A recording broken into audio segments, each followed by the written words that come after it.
우리가 섬김으로 인해서 실망했던 그런 경우들 있죠. 경험들을 하잖아요. 그러면 그 경험 때문에 더 섬기지를 않으려고 하는 경향이 있어요. 섬기다가 실패하고 상처받았을 때. 네, 상처받아가지고.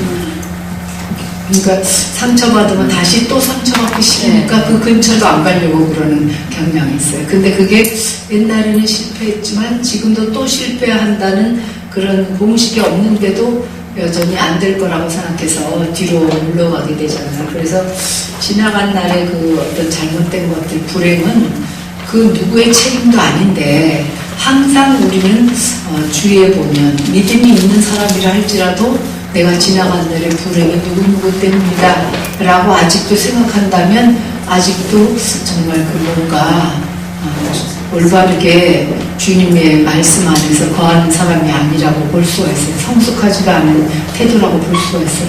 지나간 날의 그 불행이 누구누구 우리의 가족이나 내 가까운 사람 때문이다 이렇게 생각하는, 그렇게 지금도 나는 그렇게 생각하시는 분 있으시면 눈을 그냥 감으세요. 끄떡끄떡하지 말고.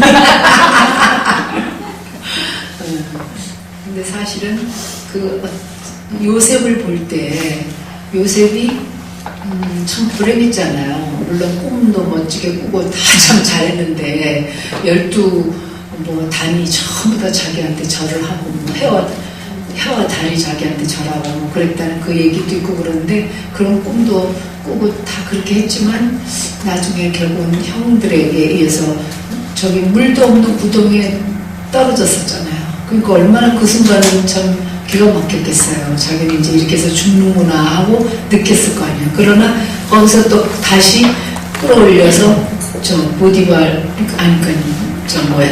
상인에게 팔려가지고 애국으로 가서 보디발의 집에까지 들어가서 그 다음에 열심히 최선을 다해서 일해서 총애를 받았지만 또 결국 다시 구덩이로 들어갔어요. 감옥으로 들어갔잖아요.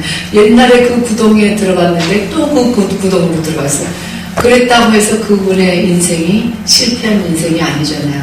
하나님이 알아서 하시기 때문에 그 얼마 있다가 술과는 그 떡과는 만나가지고 사건이 났잖아요. 그래서 그들의 꿈을 풀어준 다음에 이제 제발 바깥에 자유로운 몸이 되거든 날 기억하여 주십시오. 그리고 술과는한테 얘기하니까 그러겠다고 이제 철떡같이 했지만 그 사람이 또 잊어버린 거예요. 자기는 그 사람의 그 지나갔던 그런 슬픔의 세월을 다시 기억하고 싶지도 않았을는지도 몰라요. 그리고 잊어버렸다가 하나님이 또 기억나게 하셨죠. 왜? 하나님이고 왕으로 하여금 또 꿈을 꾸게 만들어가지고 그 꿈을 해석하는 사람이 없으니까 결국 그때 이 술가논이 옛날에 내가 이런 꿈을 꿨을 때 이 사람이 풀어줬다. 이제 그 요셉의 삶을 왜 생각하냐면 우리들의 삶 속에 비록 기가 막힌 그 굴곡이 있고 또 막 아주 정말 감옥에 떨어진 것 같은 구덩이에 떨어진 것 같은 그런 실패나 그런 어려운 일들을 겪었다 한다 할지라도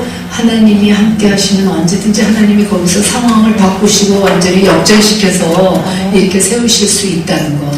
하나님은 역전시키시는 하나님이잖아요. 성경을 보면. 그래서 나의 삶이 아무리 어떤 정말 도저히 헤어날 수 없는 지금 어떤 이런 상황 속에 있다 할지라도 능력 있으신 하나님, 사랑의 하나님이 나를 여기서 넉넉히 일으키셔서 역전의 삶으로 인도하실 수 있는 하나님이라는 걸 우리가 믿을 때 지나간 과거, 만약에 요셉이 지나간 과거만 붙들고 있었으면 아마 정신적으로 우울병에 걸려서 감옥소에 들어가서도 아무것도 안 하고 누워서 한탄하면서 내가 어째 이 애국에 와서 감옥에 와 있게 됐는고 하고 그냥 누워있고만 있었기만 했을 수도 있어요.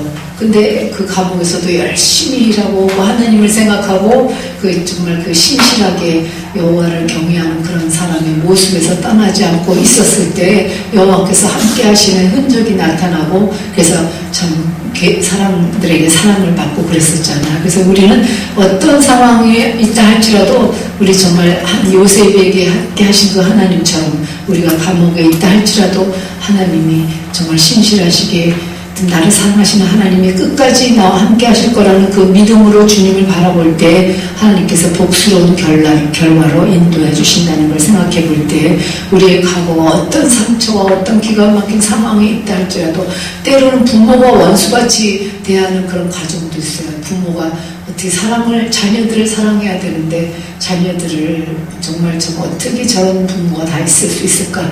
요새는 그런 일들이 참 많죠. 아버지가 애기가 막 온다고 게임을 방해한다고 애기를 죽이고 그런 참 기가 막힌 일들이 있잖아요. 근데 이제 세상이 점점점 착해지는 양은 절대 아니에요. 점점점 더 악해지고 있잖아요, 지금. 앞으로 무슨 일이 어떻게 일어날지 모르는. 난 요새 우리나라가 무슨 무엇 때문에 이렇게 아무리 선진국을 따라가는 거 흉내내는 것도 좋지만 너무 심하게 선진국에서도 더 문제가 있는 그 동성애 그거를 벌써부터 무슨 우리나라에서 무슨 동성애자들이 얼마나 많다고 그렇게 그걸 부추기는 거나 마찬가지 아니에요? 그런 사람들을 그 법을 똑같은 사람이다 그러면서 이제 그 사람들도 인정해줘야 된다고 결혼을 허락하고 그런 일이 일어나고 그러는 거 보면 앞으로 몇 년 안에 우리나라도 또 어떻게 될지도 모르는 이런 상황이거든요. 그래서 우리가 참 영혼들이 정말 올바르게 주님을 믿고 믿음에서 세상을 이기는 그런 사람이 되려면 올바르게 성장해야 되고 양육을 받아야 되는데 하루가 급한 그런 상황이라는 거. 그래서 젊은이들도 가르쳐야 되겠고 또 나이 들은 사람들도 부모로서 자식을 어떻게 해야 될지를 정말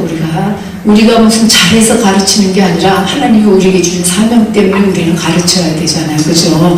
저 늙은이들로 하여금 젊은이를 가르치게 하라 그랬잖아요. 그래서 이제는 우리 어떤 데 가보면은 55세도 미국에서 스프링필드 미주리에 보니까 55세 이상이 노인이더라고요. 그래서 그 55세 이상을 가면은 그 음식값이 얼마나 싼지 몰라서 내가 그때 음식을 이렇게 싸냐 노인을 우대하니까 나중에 노인 되면 여기 와서 살면 좋겠다. 돈도 조금만 내고 밥을 먹으니까 그랬는데 어쨌든 우리가 정말 시간을 세월을 아끼면서 섬기는 일에 최선을 다하고 우리가 아직도 전성기일 때 여러분들은 아직도 전성기예요.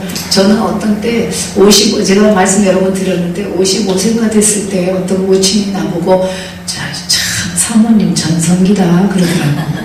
근데 내가 그때 생각해 벌써 55세나 됐는데 그랬는데 그 할머니 모친이 볼 때는 그분이 나이에 비하면 10년, 20년도 젊은 게 전성기예요. 여러분 80대 분은 70대 분이 막 내가 70만 돼도 얼마나 어떻게 살 텐데 이제 80대 됐으니까 조금 있다가 갈 건데 70만 돼도 나에게 아직 10년 얼마나 세월을 내가 좀 다시 살 수만 있다면 얼마나 좋을까. 70대 분은 60은 젊은이 그러거든요. 여러분들 몇 살이나 되셨어요? 아직도 젊은이들이세요. 젊을 때 낮에 일하고 밤에는 자는데 낮이니까 아직도 낮이니까 열심히 섬겨서 그렇게 하세요. 제가 그 전성기 하니까 생각나는데 내 입에서 스스로 나왔어요. 우리 할머니 계실 때가 나는 전성기였구나 그랬어요. 할머니 계실 때 내가 자나깨나 열심히 내 뜻으로 기쁘게 하든지 슬프게 하든지 어쨌든 간에 하여튼 나는 열심히 섬기지 않으면 안 되는 그런 상황이었잖아요. 근데 이 사람이 섬기면서 사는 것 같이 참 굉장히 그게 의미 있는 삶이 어딨어요. 나는 좀 편안하게 살고 싶다 막 그런다고 아무것도 안 하고 편안한 게 그게 의미 있는 삶이 절대 아닌데 사람들은 좀 편안하게 살았으면 그렇게 말하는데 사실 편해보니까요 다 이제 애들도 없고 우리 둘만 사는데 그게 그렇게 무슨 편안하고 그런가요? 그렇지 않아요. 우리가 막 열심히 힘이 있을 때 열심히 섬기고 사는 거 그게 진짜 그 하나님이 우리에게 정말 쓰임 받을 수 있는 그런 시간을 주셨다는 게 그게 기가 막힌 축복이거든요. 그래서 아직도 열심히 섬기는 할머니들도 계세요. 자기 주위에 우리 가까운 이제 주위에 거리에 아들, 딸들이 살면 막 먹이고 막 음식 해서 나누느라고 나이가 많이 들어도 그렇게 열심히 섬기는 분들이 있는데 나는 이제 섬길 사람들이 없잖아요. 그러니까 나는 이제 전성기가 끝났다고요. 여자가 전성기가 뭐예요? 저는 이제 오늘은 뭐 저기 피곤하고 그러니까 나가서 간단하게 사 먹읍시다 그래도 되는 거고. 그러니까 그게 벌써 다 그게 지나간 한 세대는 끝난 거거든요. 그래서 아직도 젊었을 때 열심히 섬기고 부렁부렁하고 섬기지 말고 이왕 섬기려면 기쁨으로 섬기고, 그래서 하나님께 기쁨을 드리고 주위에 있는 사람들에게 정말 참 사모님의 섬김 때문에 내가 살았습니다. 근데 그런 사람들이 여기저기서 나타난다면 그것까지 보람 있는 게 어디 있겠어요, 그죠? 사모님들이 비록 피곤하고 지치고 어떤 때는 물질적으로 어렵고 어떤 때는 사람들이 속상하게 해서 어렵고 어떤 때는 남편이 또 속상하게 해서 어렵고 그런 일들도 있을 수 있지만, 근데 제일 중요한 것은 내가 나 자신을 속상하게 하기 때문에 내가 속상한 거예요. 어떤 상황 속에서 내가 나 자신을 속상하게 하지 않으면 편안할 수가 있잖아요, 그죠? 그래서 그게 무슨 소리인지 알겠죠? 네. 내가 자매를 잘 양육을 해야 돼요. 응? 내가 자매를 잘 양육을 해야 돼요. 내가 자매가 양육이 안 됐으니까 자꾸 이 사람 때문에 저 사람 때문에 힘들다고 그러는 거잖아요. 내가 양육이 잘 됐으면 내가 자매가 양육이 스스로 양육을 잘 했으면 그 어떤 상황 속에서도 내가 참 잘 견디면서 평안함으로 주님을 의지하면서 잘 살 수가 있는 거거든요. 그래서 과거는 완전히 지나가게 하고, 그래서 이 세상에서 정말 불행한 사람이 있다면 그 사람이야말로 그 과거에 매여있는 사람이에요. 우리 주위에 그런 사람이 있으면 우리가 참 과거에 매여있기 때문에 답답해요. 그리고 또 막 슬퍼하고 짜증내고 미워하고 원망하고 그렇게 살아요. 그런 사람 보면 참 안됐다, 불쌍하다 이렇게 여기고, 사람에게 간절히 사람들이 받기를 원하는 게 뭐냐, 불쌍히 여기는 받는 것. 어떤 사람은 너 불쌍하다 대놓고 말하면은 어떤 사람은 또 왜 내가 불쌍해 막 그러는 사람도 있을 수 있어요. 근데 예수님이 제일 그 특별한 특성 중에 하나가 사람을 보고 불쌍히 여기시는 거잖아요. 근데 바디모가 막 손질렀을 때 불쌍히 여기사 돌아보셨잖아요. 예수님이 또 좋아하는 비유가 하나 있어요. 바리새인 율법사에게 주신 비유, 그게 선한 이웃 비유잖아요. 거기서도 다른 사람은 다 레위인도 제사장도 다 보고 그냥 지나갔어요. 제사장이 뭐 어떤 목사님들일 수가 있고 레위인은 그리스도인일 수가 있고, 근데 이 사마리아인은 보고 그 사람을 불쌍히 여겼어요. 우리의 그리스도의 품격 중에 좌지우지하는 가장 중요한 품격은 그 어떤 면에서 불쌍히 여기는 마음. 그래서 그 불쌍히 여기는 마음 때문에 그들에게 손을 내미는 것, 그게 그리스도인의 가장 중요한 핵심이다라고 볼 수가 있어요. 영혼을 불쌍히 여기서 그를 전도하는 것도 있고, 그가 주님이 말씀하신 것 중에 제일 중요한 것들 있잖아요.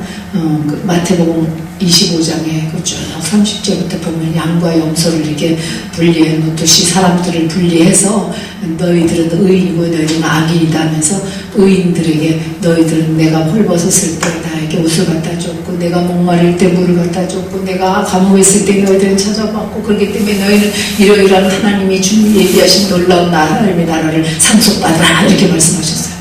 그랬더니 이 의인들이 뭐라고 대답했게요? 아니 우리가 한 번도 주님께 옷을 드린 적도 없고 물을 드린 적도 없고 감옥에 찾아가 뵌 적도 없고 병원에 아플 때 간 적도 없는데 언제 우리가 그렇게 했다는 말입니까? 이렇게 말했어요. 근데 이제 주님이 말하기를 너가 이 작은 자들, 너 주위에 있는 작은 자들에게 한 것이 곧 나에게 한 것이니라 이렇게 했단 말이에요. 그래서 내가 한번 상상을 해봤어요. 이 영순이가 만약에 그 의인 속에 들어 있어서 너는 이런 하나님의 나라에 이렇게 좀 나라를 상속받으라 막 이렇게 예비한 나라를 상속받으라 그러면은 머리가 핑핑핑핑 돌아간다고. 나는 왜 내가 그러한 사람들한테 병원에 찾아가고 누구한테 감옥에 찾아가고 누구를 옷 주고 그랬더니 주님이 그렇게 생각하시는구나, 당연하지 이랬을 거예요.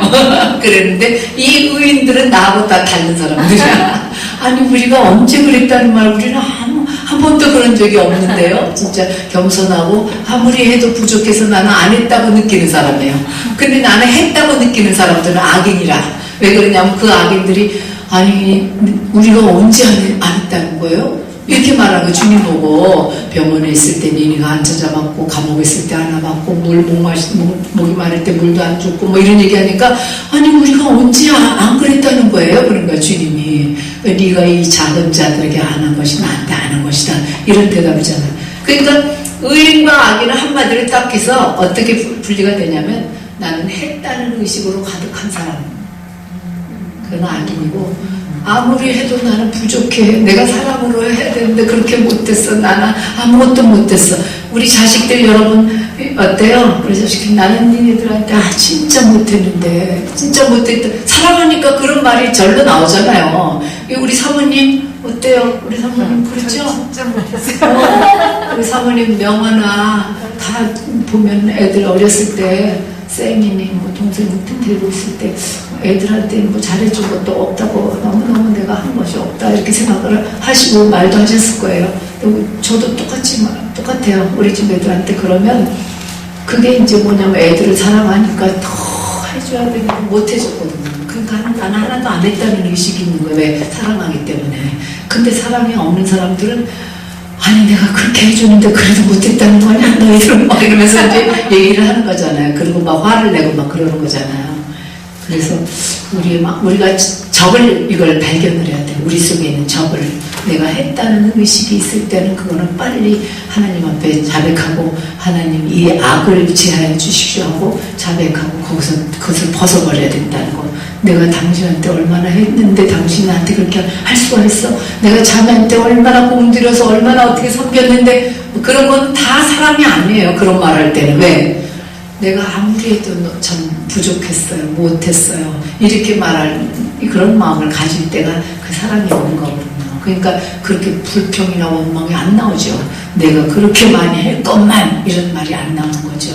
그래서 마태복음 25장의 그 양과 영서를 하나님이 분리시키면서 내가 예비한 영원한 나라로 너는 들어가라 하고 주님이 너는 내게 나오라 하고 말씀하시면서 이 양들을 초청하는 그 무리에 들어가려면 우리는 그 영혼들을 볼 때 긍휼히 여기는 마음으로 저 사람이 그러니까 그렇게 했겠구나. 그럴 수밖에 없겠구나. 나라도 그렇게 될 수가 있었겠지.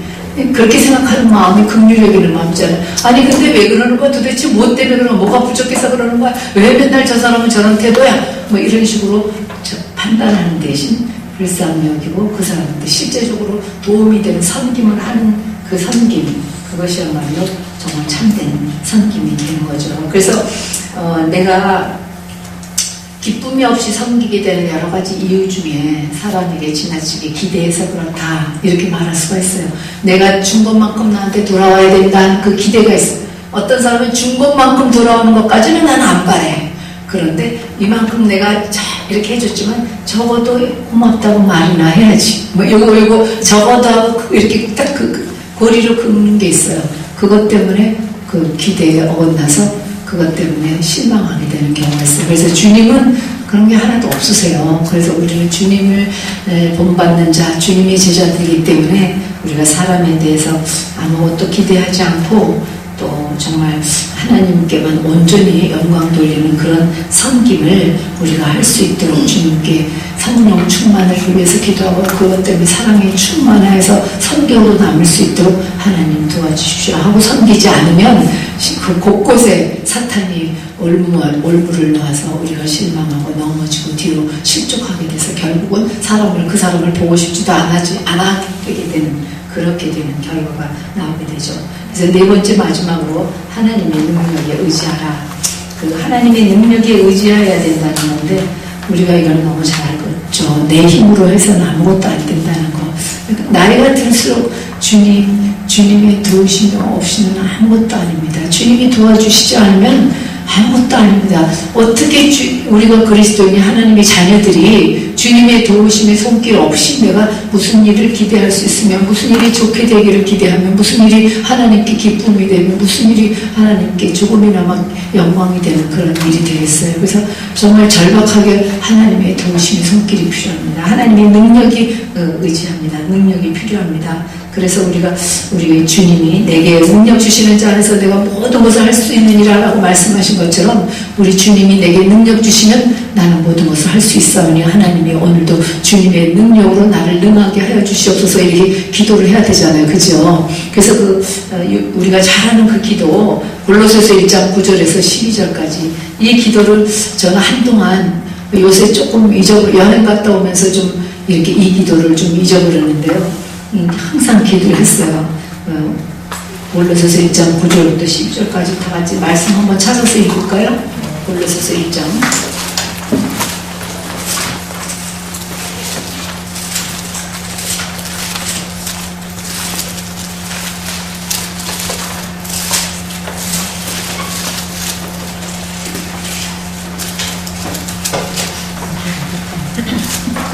자, 9절부터 읽을까요? 시작. 이로써 우리도 듣던 날부터 너희를 위하여 이르던 그 자질하고 구하노니 너희로 하여금 모든 신앙은 지혜와 충분히 하나님의 뜻을 아는 것으로 선택하게 하시고 주의 합당하게 하여 감사의 뜻을 하고 모든 사람에 대해 열매를 내게 하시며 하나님을 아는 것을 잘하게 하시고 그의 영광의 줄 자라고 모든 영광으로 건강하게 하시며 기쁨으로 모든 능력과 의사청에 일하게 하시고 우리를 하여금 빛 가운데서 성도의 교회를 꾸느라 우리에 합당하게 하신 아버지께 감사하게 하시기를 원하노라. 네, 여기서 7가지가 나와요. 기도가 7가지인데 모든 신령한 지혜와 충분히 하나님의 뜻을 아는 것.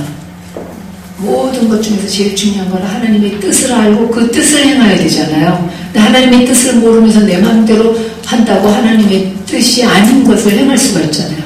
옛날에 나답과 아비온을 하나님께 제사 드린다고 하나님이 원치 않은 다른 불을 갖다가 하나님께 제사를 드리다가 죽었잖아요. 하나님의 뜻대로 섬겨야 돼요. 하나님을 섬기는 것. 그래서 하나님의 뜻을 아는 것으로 가득하게 해주십시오 하는 게 중요한 기도라는 거죠. 그리고 그 다음에 내가 주께 합당히 행하여서 주를 기쁘시게 해주세요. 기쁘시게 하게 해주세요. 주께 합당히 행하게 도와주세요. 주님의 마음에 맞게 행할 수 있게 도와주세요. 그 뜻이에요. 그래서 주님의 마음에 맞는 건 뭐냐? 목사님, 사모님들에게 가장 주님의 마음에 맞는 일을 첫째로 하나님이 요구하신다면 너는 너희 남편에게 잘해라. 이걸 거라고 나는 생각해요. 왜냐면 돈은 한숨이 나오네. 한숨이.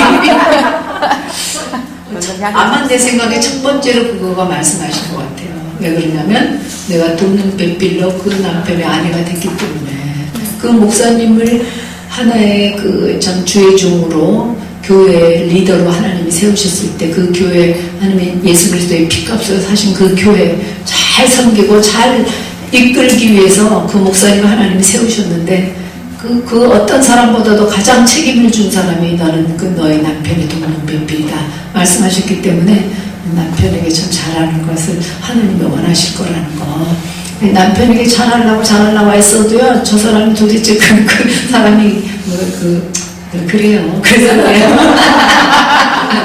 그래도 하나님이 그래도 너희 남편한테 잘해라. 네. 근데 이게 숙제인데요. 언제까지 숙제인지 아세요? 죽을 때까지 숙제예요. 근데 그 숙제 푸는 사람은 다시는 그 숙제할 필요 없어요. 그 숙제를 안 풀면 계속 하나님이 그걸 가르쳐요. 하나님이 나한테 뭐 다른 걸 가르치겠어요. 너 설교 잘해라 그러시겠어요. 너 무슨 누구 잘 가르쳐라. 제일 첫 번째 우선순위예요. 지금 현재는. 그래서 그 부분에 하나님이 이왕이 나한테 그걸 원하시면 주님의 뜻대로 내가 행하겠습니다 하고 아이에 굴복하시고 아이의 그 부분에 순종하시면 정말 그 복이 올 거라고 생각이 돼요. 그 다음에는 뭐냐면 하나님 선한 일에 열매 맺게 하여 주십시오. 우리가 선한 일 있잖아요. 선한 일이 뭔가 주님을 위해서 우리가 하는 모든 일들 그런 것들이 선한 일인데 아무리 선한 일을 하는데 열매가 안 맺으면 얼마나 답답해요. 하나님 이 선한 일에 열매 맺게 해주십시오. 그리고 또 그 영광의 힘을 쫓아서 모든 능력으로 능하게 하시고 이게 여기서 나오는 거예요. 능력으로 하나님의 능력으로 능하게 해주십시오. 네. 저도 그 능력으로 능하게 해달라고 기도도 하지만 우리 집 아이들도 이제 목사 이제 사위들인데 걔네들도 주의 사역을 할 때 주님의 능력으로 모든 일에 능하게 능히 할 수 있는 힘을 주십시오라고 제가 기도를 하는데요. 하나님의 능력으로 힘이 있지 않고 내 능력으로 힘을 쓰는 그런 삶이 아닌 하나님의 능력이 나타나는 삶을 사는 것이 그렇게 중요하기 때문에 여기 이 말씀이 나와 있어요. 그래서 그 다음에는 6번째는 기쁨으로 모든 견딤과 오래 참음. 여기서도 오래 참음이 나오잖아요. 오래 참을 때 어떻게 참으라고요? 기쁨으로. 오래 참는데 불평하면서 불만하면서 참는 게 아니라 기쁨으로 오래 참음에 이르게 하시고, 그 다음에 마지막에 하나님께 감사하게 하시는 거. 이거 7번째예요. 그래서 그 중에 제가 그 말씀을 왜 드렸냐면, 능력으로 능하게 해달라고 바울도 그렇게 기도를 했다는 거, 그 말씀. 그래서 우리도 능력으로, 하나님의 능력으로 나를 좀 하나님 능하게 모든 일을 할 수 있게 하나님 도와주세요. 그렇게 기도하는 것은 참 필요한 기도라는 거. 그래서 아무리 값비싼 그릇이라도 쓰이지 않으면 별 가치가 없잖아요. 근데 내가 보면 참 뛰어난, 교회에서도 마찬가지예요. 뛰어난 자질이 있고 또 똑똑하고 정말 모든 달란트를 가졌는데 그분이 만약에 말하자면은 쓰임받지 못하는 그런다면, 그런 쓰임받지 못하는 상황이 있잖아요. 왜? 그분이 순복을 안 해서 하나님이 자매를 이 일에 쓰이기를 원하시는데 자매가 이 일에 쓰였으면 좋겠어요. 그런 재질이 있잖아요. 그래도 그 자매가 절대 나는 그런 게 없어요. 그래서 사양하거나 불순종하면 그 사람은 쓰임을 받을 수가 없어요. 그래서 귀한 그릇으로 만들었지만 아무 쓸모가 없는 그릇이 되는 거잖아요.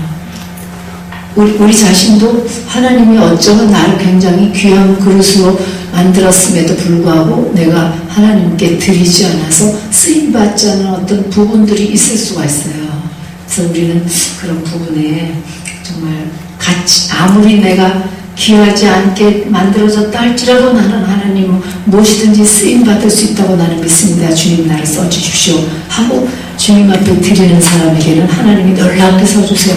옛날에 제가 미국 갔는데 아직 결혼하고 나서 얼마 안 있었을 때 어느 교회에 갔어요. 그랬더니 팔다리가 다 잘린 분인데 의족을 하고 앞으로 나와서 4분이서 그 콜텟 4사람이 사중창을 하는데 그 무슨 노래를 불렀냐면 Jesus Use Me라는 노래를 불렀어요. Jesus Use Me 이런 노래예요. 근데 거기에 뭐냐면 아무리 우리가 이 쓸데없는 몸이라도 주님께 드립니다. 주님 나를 써주십시오.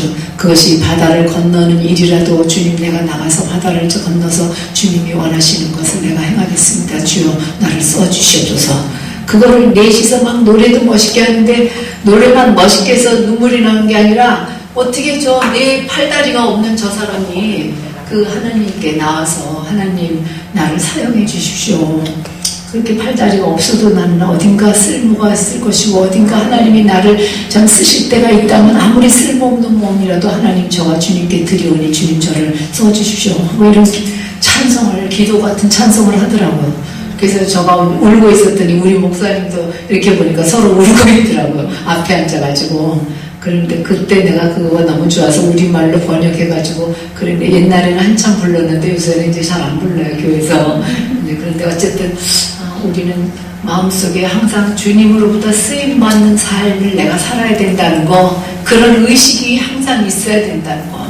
오늘도 쓰임받지 못하고 그냥 지나가고 내일도 쓰임받지 못하고 그냥 지나가면 계속 쓰임받지 않는 삶이 정상인 것처럼 살게 되는 거예요. 그거는 정말 무덤 같은 삶이죠. 생명이 없는 삶이죠.